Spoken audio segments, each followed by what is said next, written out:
The Gospel, according to St. Luke, in the 24th chapter, of course, talks about the resurrection of our Lord Jesus Christ. And there were two men walking about 7 miles to a town called Emmaus. One of them is named Cleopas, the other is unnamed. As they are walking and talking, of course, we know, looking into the story, that they are walking and talking with Jesus, but these two followers don't quite perceive that it is Jesus with whom they are walking and talking.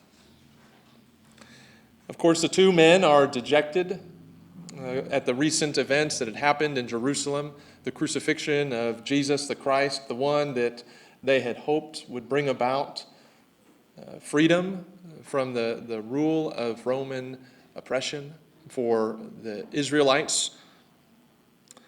But he had been killed on a cross along two common criminals. They didn't get Jesus elected king like they had hoped.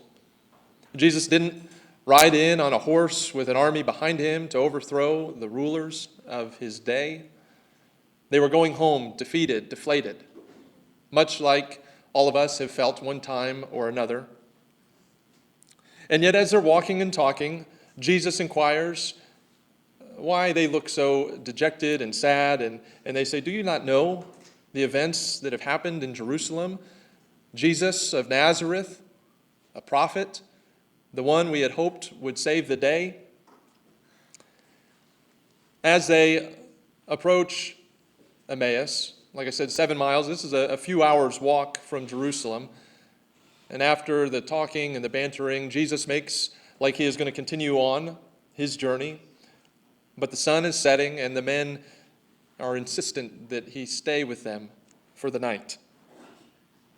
So Jesus goes in to stay with them, and I'm picking up in verse 30 of chapter 24 of Luke.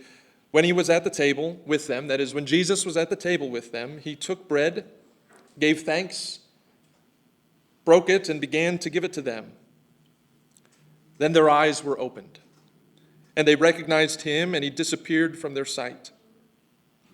They asked each other, "Were not our hearts burning within us while he talked with us on the road and opened the scriptures to us?"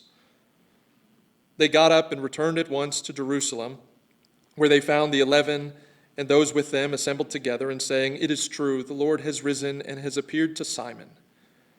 Then the two told what had happened on the way and how Jesus was recognized by them in the breaking of bread.